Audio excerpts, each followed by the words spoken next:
So we are back with the game. Where to, Luigi? Okay, we have read this, right? Okay, the dark moon has shattered, Luigi. And we need to find it and restore peace to Evershade Valley post haste. These remarkable towers are built around the colossal tree. We have finished that. Okay, old clockworks. This factory once produced the world's finest clocks and the time measurements devices. Your watch probably comes from here and you don't even know it. See one untimely entrance. Good news, Luigi. I have located the next dark moon piece. It's at the top of the clock tower. All you gotta do is mosey on up there and grab it. What could go wrong? You see that, Luigi? There's where the next dark moon piece is, the old clockworks. Before it was abandoned, this place once produced the finest timepieces ever made, but years of neglect have turned it into a favorite haunt for ghosts. So it wasn't surprising when the parascope detected dark moon piece inside the old clockworks. And after turning the parascope a little more, I was actually able to pinpoint its precise location, the top of the clock tower. Now you see the fancy looking door. That's the clock tower gate. You need to get through it in order to climb the clock tower. Dual screen map updated.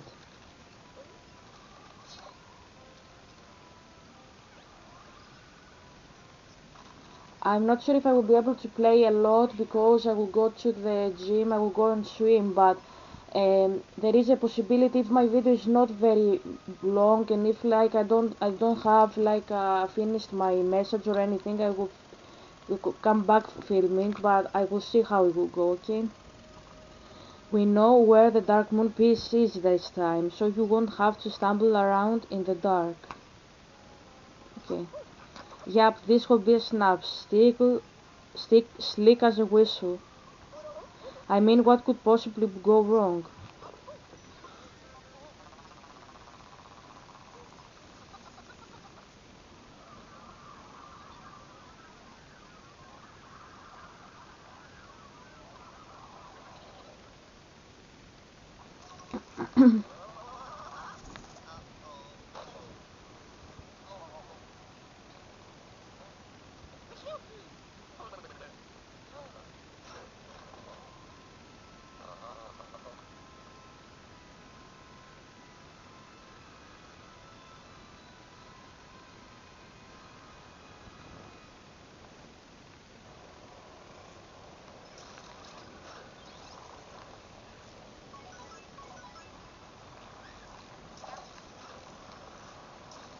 What the fuck is this?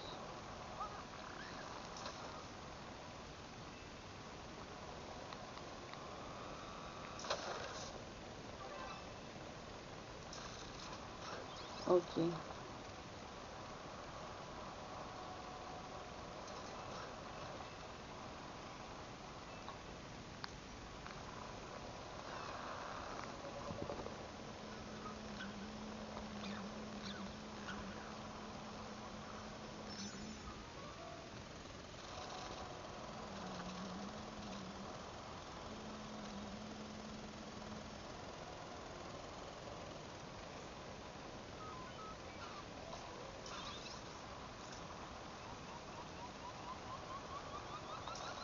Whoa, what the fuck? Oh my god, I didn't see that coming.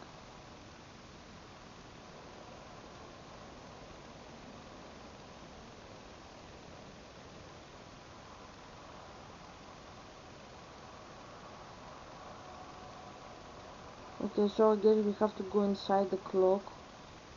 I suppose we will do that like treasure hunting and stuff later.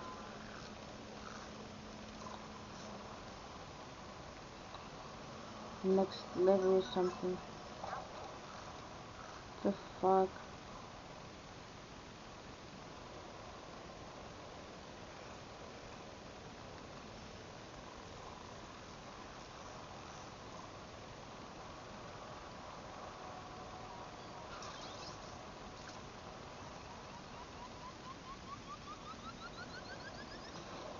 Okay.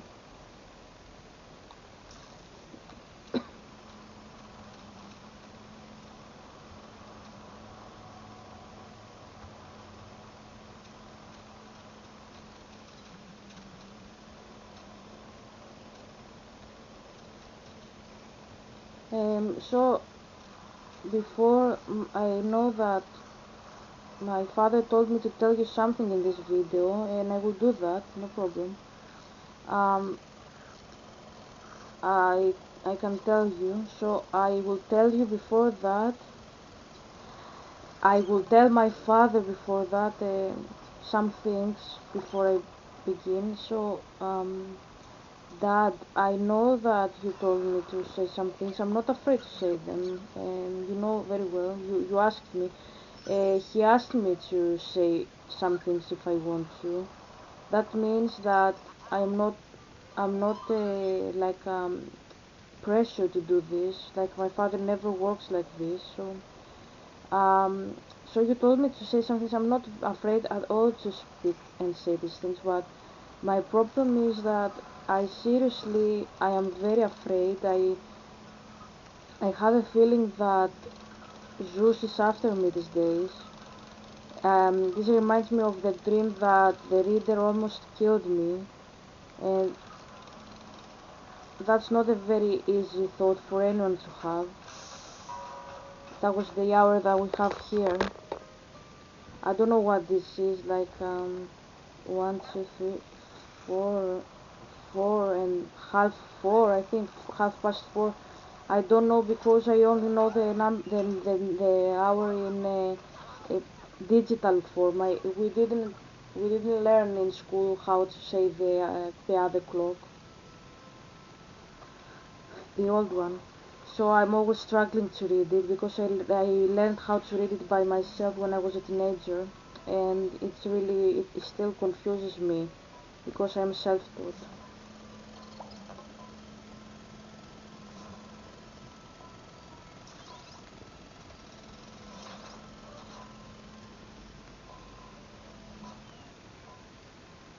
So, as I was saying, yeah, Father, I have no problem. My only problem is that I have like this pressure from the devil. I am really afraid that I'm losing my mind, and that you are not here listening to me or even Ze. It's like as if you are indeed intertwined with Ze and he with you. Like as if you are indeed Max and Goofy, at least for me. Like a father, like a son, and it's really frustrating to wonder if you listen or if because even though I know you listen, it's very scary for someone like me to believe in faith, believe and have faith. That path leads underground, but it appears to be blocked. I've always wondered what's down there. Many cool. Let's get to the top of that clock tower. Okay.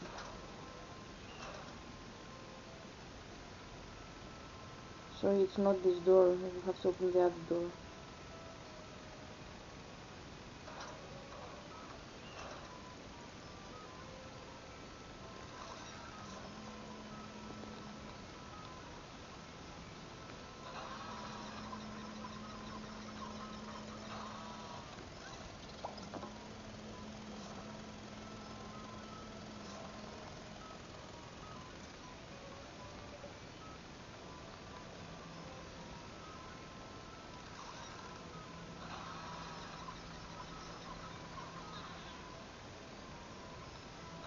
I had a book laughing.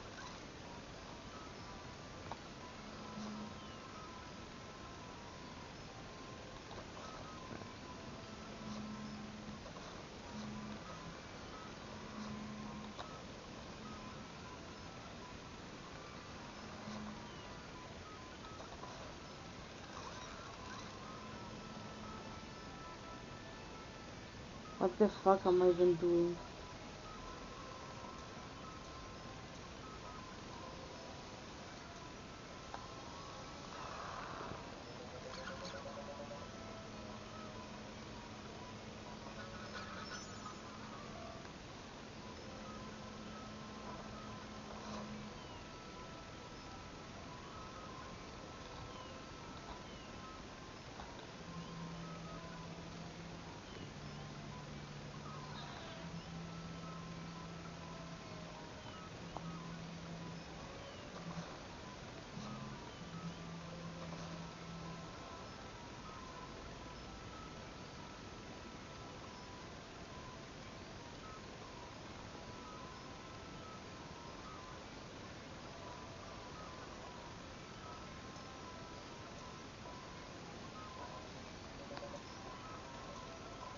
No idea what I have to do.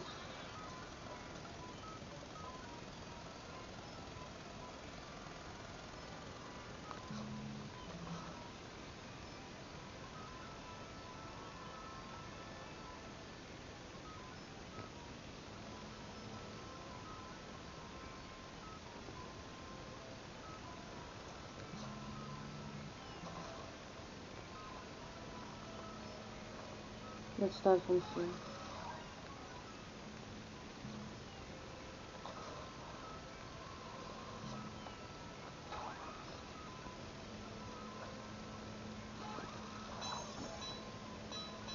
Okay, I have a key.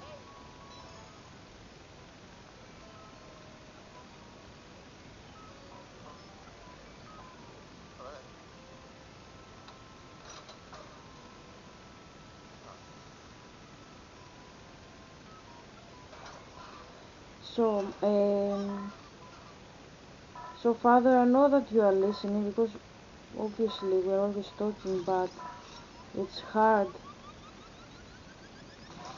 to have faith even if you are like me. That's what I wanted to say. Like, yeah, that's mostly like a prayer that I wanted to be heard on camera, to be honest. But um, yeah, that's how I talk to him anyways. Like I'm not any different from other people.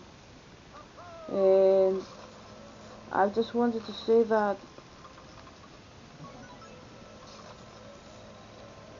I'm never like a person who will say, God, please do something according to your will. I will say, can you just do something on my favor this time? Helga, what do you mean you aren't a person who say to say do something according to your will? Yeah, I never said to my father do something that will honor you. I always said to him, please do this, and that's it. He never said that he has a problem with this, so yeah, I guess it's not a problem, right? So he says that he wants you to listen to some of the things that he has told me about the uni. So there was a day that I was very upset, and I told him that I wanted you to kiss me in your car, and you didn't. That was summer 2023, if I remember correct. And my father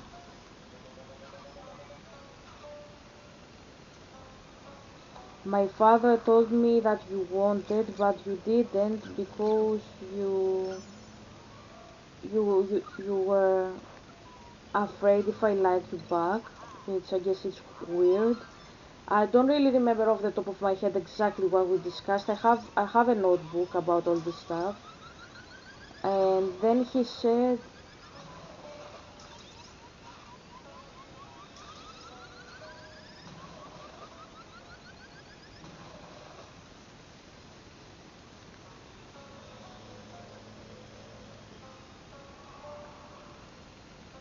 okay, we have another clock here, right?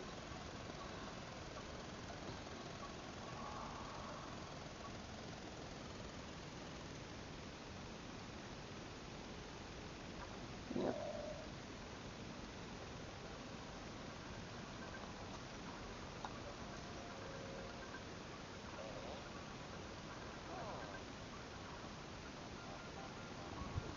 he's calling. Good job, Luigi. I see you made it to this gate.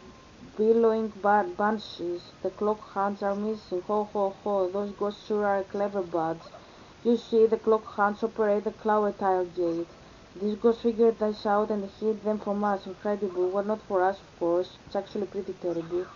It would take a strong ghost to pry off those clock hands. I scan the area for any powerful paranormal signals. Hold on tight. I'll let you know when I find something.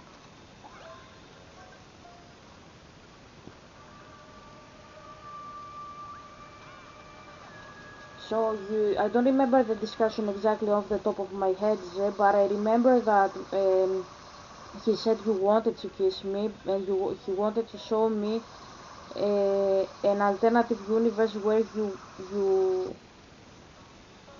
when you did. And if I remember correct, maybe I remember wrong. I think he gave me an alternative universe where he kissed me to show me that you actually wanted, and then he showed me another universe where you didn't, and you said that you wouldn't because you respect me, and you said I respect you, and I will give you a bad grade, you said, because I respect you and you are not like a prostitute for me. And that was obviously like a blinking for Cassia, who was a prostitute, but she wasn't really a prostitute. Like the prostitute was Aris, right, in her story. And you said that you respect me and you wouldn't want to do this to me. And I said, why wouldn't you want to kiss me? And yeah, what was that? That was a vision, that was a vision. So that was like I was a playable character because this was a vision. And you said, I said, I said like, what do you mean you would you respect me and you wouldn't do that? And you said, cargo room. Okay. The funny thing is that I'm saying this story in the day that I want to go to the swimming pool of the gym. And when I discussed this for the first time with my mother, it was also when I was in the gym, in the swimming pool. Well, I think I have found our clock thieves. There is a strong signal underground and I reckon it's them. According to my research, there is a special compass that should help you get down there. It's likely stored somewhere in the drafting office. Check your map and hope to it. So, um, you said uh, that you respect me, that's why you wouldn't kiss me, and I found it weird because I was like, what the heck?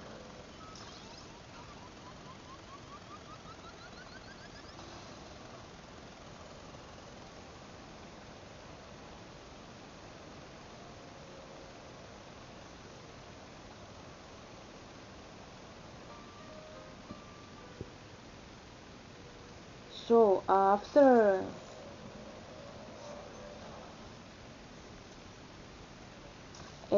that, I service elevator.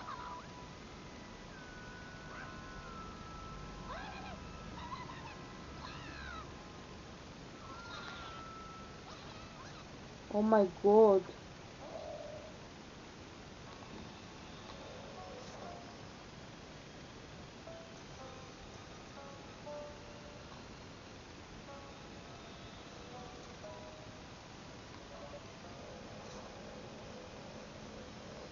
Anyways, so you said that, and I was wondering what you mean because I couldn't get that. I had no idea about all this stuff back then.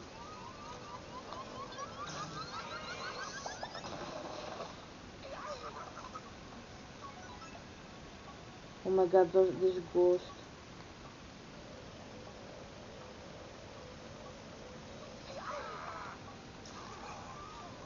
And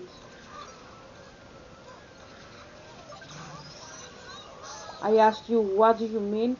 And then you said something crazy, like because that was a vision, I didn't expect you to say this. You said there are some teachers that do this thing with their students, and they do that for grades. That's what you said, yeah. And I was taken aback. You said that in a confiding manner, like you said that because you want me to know that, but you seemed like you were feeling guilty, and that made me really confused about your whereabouts. Like, what the fuck? Why is he? Why does he look so guilty about all this? And I asked you, Zhe, have you ever done that? And you said never. I'm not such a type of person. You also said something about your personal life, like your erotic life. I don't want to discuss about this obviously because it's personal and I haven't taken permission from you personally to speak about that. but you explained to me that you have like you have never done this in your life, and you told me your some things about your erotic past that I can't say. You know what they are, and yeah, you said that was the only things you said, and you said no, and Helga this and that with me. No, that was your answer to my question. So you used your past from like your entire past to me to verify your claims that you never have done such a thing with any student. And I asked you, do you know anybody who does this? And you said that the reader does that. Yeah. I stopped writing in my notebook. I was writing the vision I was seeing to my notebook as I was seeing it.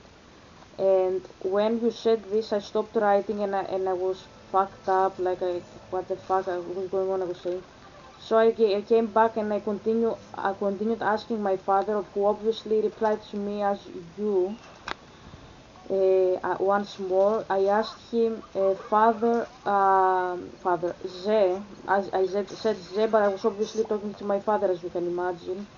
I told my father, you, what do you mean he's doing that? And you said very casually that and then you said in another vision I had later that the, the other teacher, the other guy, like aren't you, I just don't want to say the names, because yeah, I agreed with my father to do that, but he didn't specifically say how I would do that. So there is you, the reader, and another man, and the woman. Obviously, we leave the woman outside. She was never part of the discussion. So you said the reader and the other guy, you know who, the one that you have friends on Facebook, he is doing that too. But you said this in another day, but I just compiled this here so you can understand what I'm talking about. So you said about him too, and you said about the reader, and I asked you because I was very enraged back then. You know all this stuff. Helga, you aren't enraged anymore. No, I am not, because I'm not because um, like I understand that it was not your fault. Like it's not your problem that they did that. Okay, that you didn't. You aren't responsible for other people's sins. That's what I was saying. So you said, and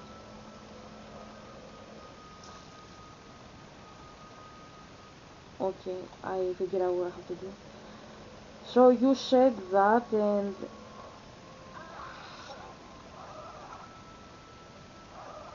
um, I was shocked. I came back and I said, "What do you mean?" And you said that he does that to for grades, and that you know that, and you aren't such a person. And I was very angered. I actually have a page. That do you want me to give this to him? I can do that. I can do that. Okay. There, he says that I should give you the pages of my Cassia story where I have written that. That was the original draft, so that, like, I was discussing with him back then about this topic. Does that make any sense? Like, I was discussing this, I portrayed me and Ze, and then I wrote another story, like that was in my novel with Cassia, and that was the basis for the reason that Aris went to prison, if you remember. And I said, I had forgotten about this scene, thank you, Father.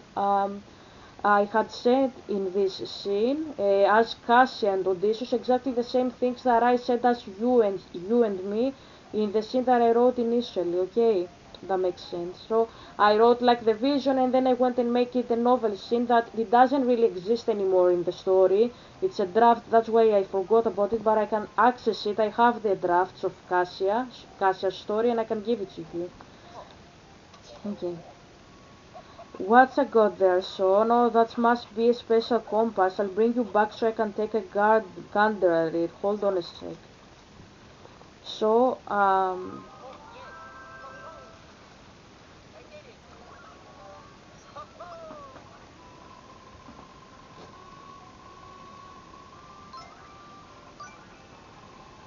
so we finished the level, so I will put back another game.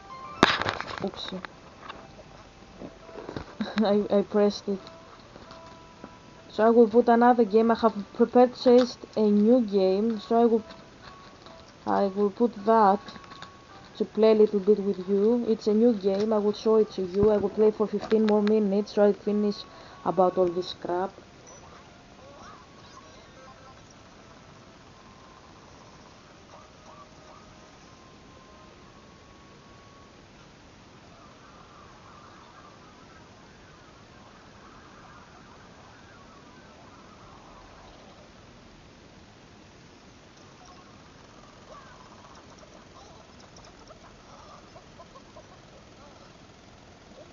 Welcome back, Luigi. I really thought getting that Dark Moon piece would be a breeze. Should have known these pesky ghosts would make it easy for us. Speaking of ghosts, let's unload the poltergeist. 5,000.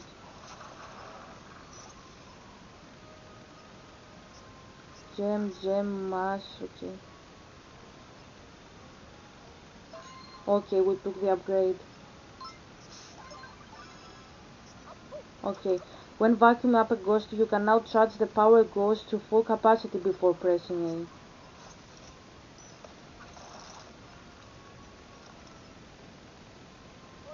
A. Okay, let me see that strange special compass thing.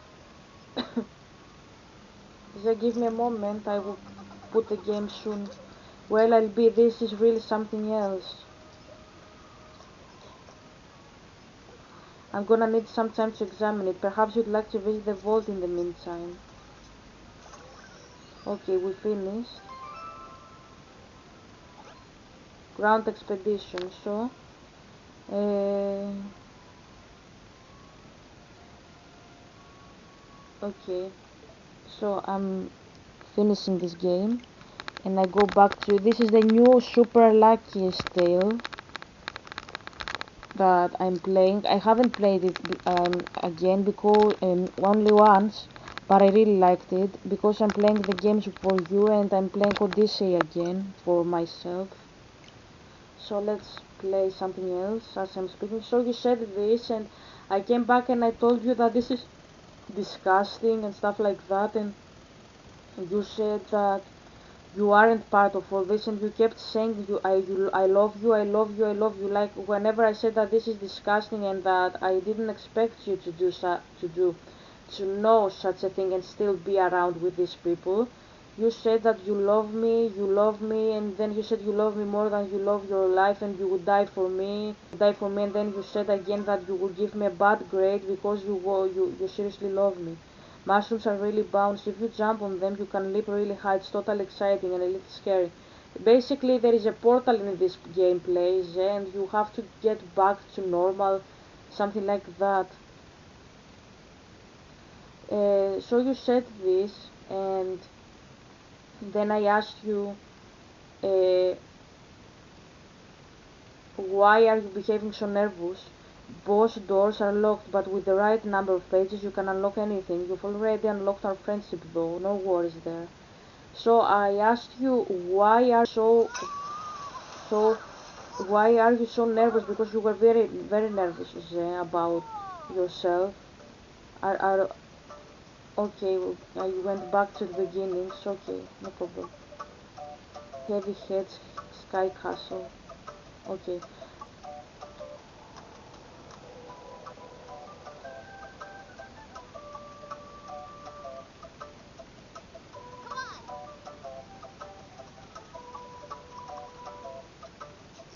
Oh man, I must be really losing it. Go away, little figment of my imagination. I know you're not really here. Wait, you are really here.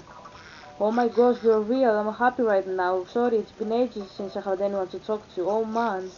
Wait, I know the garden is sigil. Are you a shifter? Are you a shifter? Jeez, where are my manners? Welcome to Sky Castle, former home of the Garden Order. My name is Greg, and I'm the male golem. At least I was before the portal so to the other worlds disappeared. I'd help you get home, but I'm stuck here too. Even with your sigil, the book seems to be missing pages. We can't travel without them, so I said it was about a book.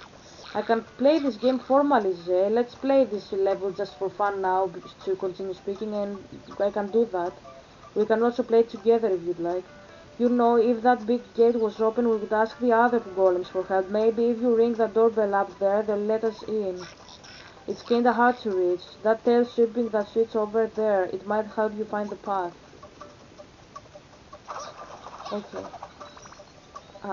So, Zay, what I was trying to say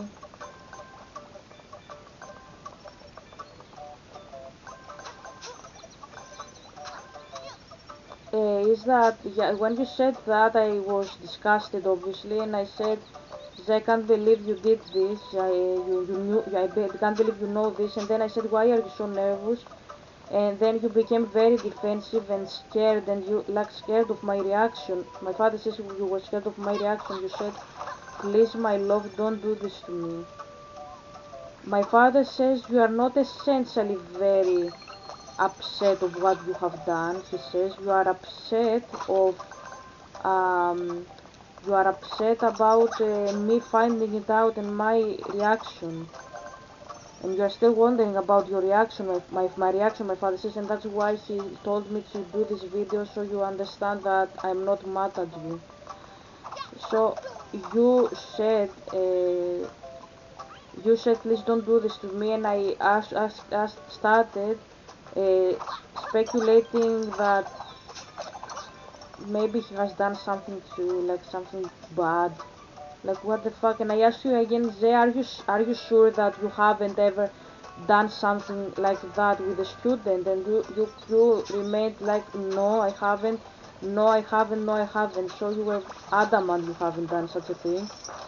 So then you said, Helga, no, I said, Zay, sorry, I said, Zay, have you taken money?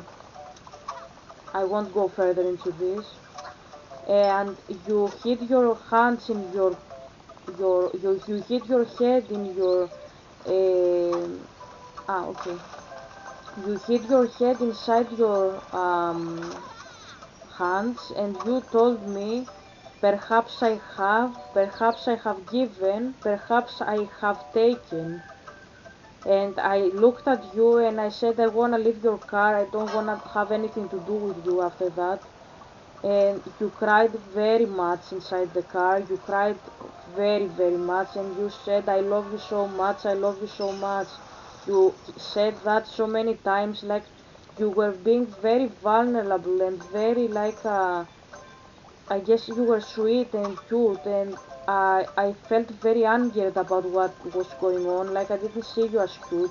You will see the whole scene better in my Cassia story because it's better preserved there than whatever I remember now. Because it's been 2 years since I learned this stuff, and I had this discussion with my father, obviously, because he portrayed you and the whole scene that I wrote.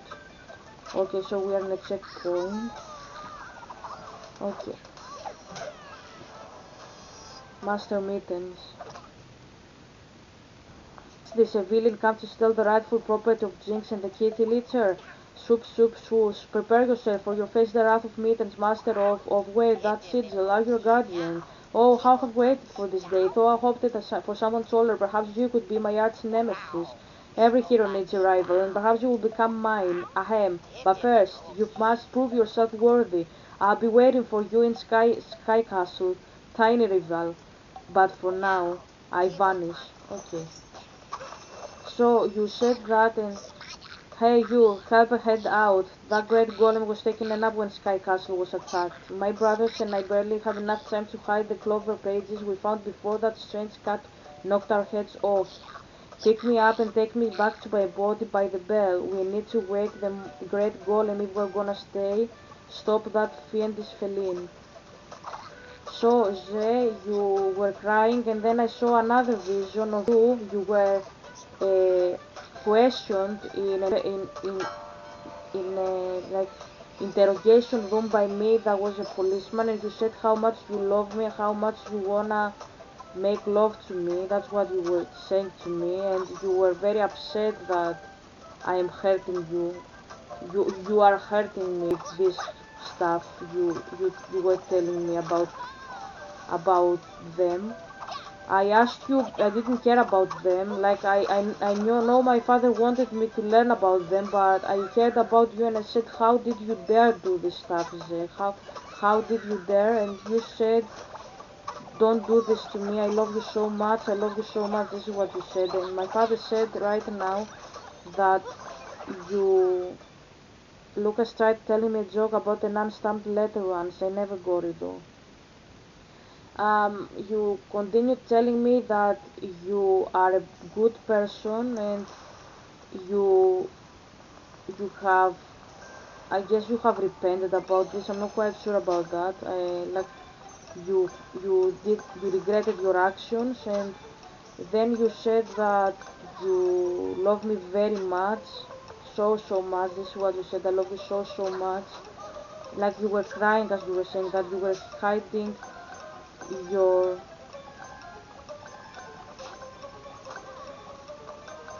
your head inside your hands, and you were very cute, I suppose. With enough practice you can combine your movements to jump, tail swipe, and barrel practically forever. It's like counting grass forever. So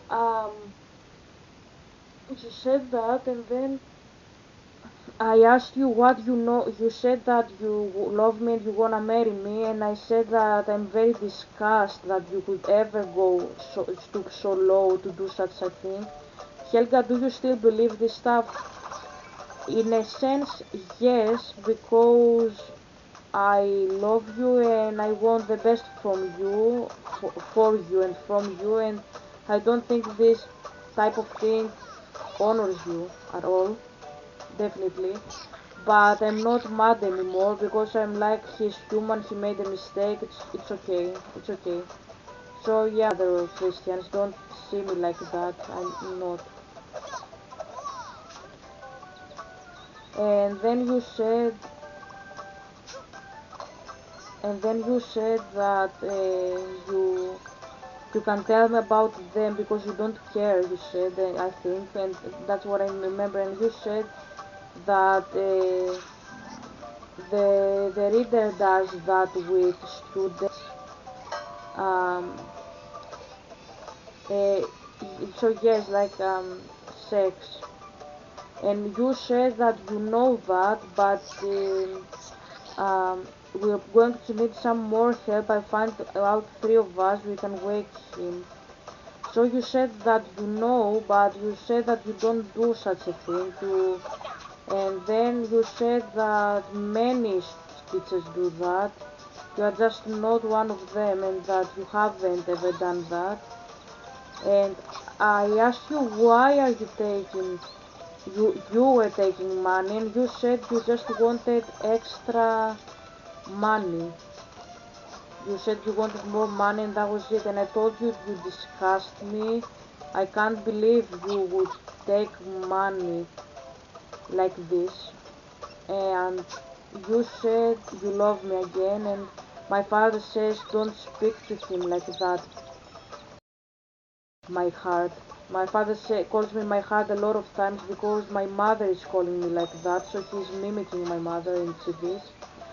So you said this, and then you started telling me about your stories, about how some you told me about your parents and your past, how you have suffered in your past. I won't go into details, and you said that the reason you have done some stuff in your life is because you suffered in your past. So my dad told me not what, maybe I don't know if you know this about yourself, but he told me what is real about you. He told me that you you didn't you aren't a bad person. You just did this stuff because you suffered, and that was my father's voice. Like he knew the actual reasons behind your actions, and that's why he said this. because that's what he did. And you said that these guys who do that, they also take money, they give money, and uh, then you said, Zé, that you did this thing to take your degrees. So I don't know details because spiritual language, but you said that you used that thing to take degrees. So that doesn't mean that you did what they did. That means about money again, only money. You said that you have done this with money and nothing beyond that, like the other hard stuff. That makes sense. So we finished the level. So you said, that, and if you collect 300 coins in a level, they get converted into an extra life back in the hub. Extra lives mean more extra chances to take down Jinx. So you said this stuff, Zé, and I was shocked to my core that you said such a thing and about you, and you said maybe I have done this even for my degrees.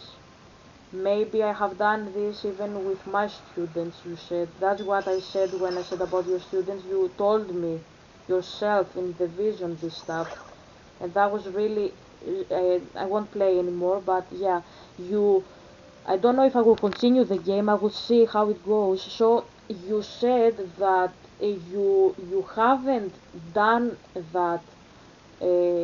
I prefer not to play anymore because it confuses me when I'm playing and like speaking at the same time. So you said that you have done that.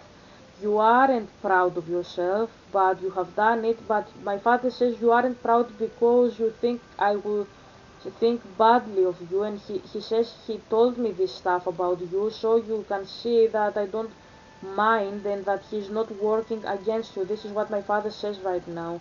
So you said all this stuff and you cried, and my father says you cried about me, not about him or about somebody else, and I appreciate that. But if you want my take on all this, I think if you are still doing it, my father, I think, has said you don't do it anymore, and you came here, so you don't do it anymore. I don't know if you have resumed doing that. Please stop doing that because it's really unethical and it turns me off, to be honest. Because my father was doing that in his job. Okay, I won't say more stuff, but you get what I mean. What you do, Zhe. That's what he did, and I learned that from my mother, and I hated my whole existence, like my own father, like my biological father, Zhe, did this thing. I didn't like that at all, that I am his relative, and to learn, like when my father, Johnny, Yahweh, told me about you, Zhe, I felt disgust about my existence again, and I told him, Father, my biological father and my husband are guilty of this thing. And he said, Helga, Zé loves you. Like he said this even as his own self, that you love me. So yeah, if you want my take, just stop this if you are still doing it. And yeah, it's not it. I don't like that, and I don't mean that I will abandon you if you continue or if you don't care or anything. But I'm not that type of person. I never abandon my friends and especially my husband. But if you want my honest take about all this, stop it because it really takes it turns me off. It really turns me off, and it really makes me feel uncomfortable and uneasy because I'm very honest person and I really respect the Mosaic law. Even though I am a Christian, I respect the law. And my heavenly father, my actual father, I don't have any other father. I only have Yahweh as the father. My father, this is why I call him dad. This is the only dad I have. My dad hates such stuff, and because he hates such stuff, I also hate them back. And because his morality is my morality, my moral standards, my ethical code. So if you really want to impress me and you are still doing that, stop it instantly. It's not nice to do that. And then you said about these guys that they are doing it, and you know that, and they also did it back in your country, like the hard stuff, sex. You know this stuff about them. You know all this stuff, and you knew about some colleagues in your other work that did that with the students, and you spoke about their cars and the loo. You get what I mean, toilet. I don't know what this means, but I tell you what you told me, and you told me all this stuff yourself, so that's the best I can give you, Zé, about all this story. And then you said that even if it costs your life, you will never stop loving. Man, this is like the song of Coco by Disney. Y anche la vida me cueste, llorona, no dejaré de quererte. So even if it costs me my life, Llorona, the weeping woman, I will never stop loving you. The weeping woman in this allegory is Rachel, the woman that lost her kids to Herod, the king who killed the children to find Jesus and kill him. Jeremiah says Rachel cries for her kids because they don't exist anymore, and then, oh my God, the Lord says, stop weeping, your kids will come back to you. And Ephraim, hope I pronounce his name correctly, is my son. He is a good kid for me. Of course I will remember him, of course I will have mercy on him. And I don't know why I'm crying, but I guess I really like this metaphor. It just means a lot to me because Rachel is my favorite woman from the Bible. I really love how she was barren and then she was given a son, and her son was Joseph, that guy that was dreaming. And when he went to Egypt, he didn't stop dreaming, even there, that one day he will go back to his father. And this is what this story means to me. I'm not like I guess like inspired by the King of Dreams, the DreamWorks sequel to Prince of Egypt. My father says that you have watched this too.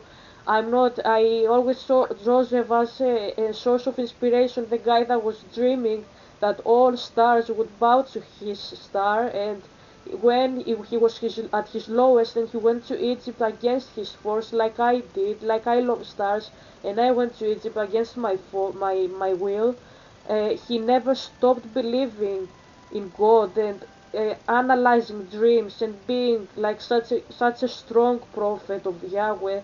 And he was in prison, and he translated the spiritual language behind the dreams of Pharaoh. And then the fa- the like the Pharaoh dreams himself, he translated these dreams too. And then he said he became the commander, let's say, of the earth in this story. Like he became the just a king of Egypt, but just lower than Pharaoh. And he married an Egyptian woman and had kids with her, like Jewish Egyptian kids. And then he had his whole family back to him, apart from Rachel, obviously, because he was dead. But he saw Jacob, his father, again after so long, and they were old, both of them, but they still saw each other again, and they were all together like a family, like all the brothers. He forgave his brothers for what they did to him, but he was elevated into glory, and he had his family, and he saw his father again, because there was a possibility that he couldn't see him again.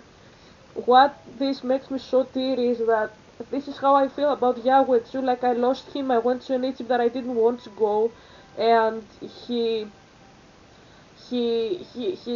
anyways he made me into greatness, I suppose. And I still believe that I will see you, and this is what this story means for me, about Rachel seeing her kids again, because Rachel was dead. So this is a prophecy. And also about Joseph and Jacob, that they saw each other again, that the father for me in this story, because I spoke about as a mother I will feed you, I had said in the other post.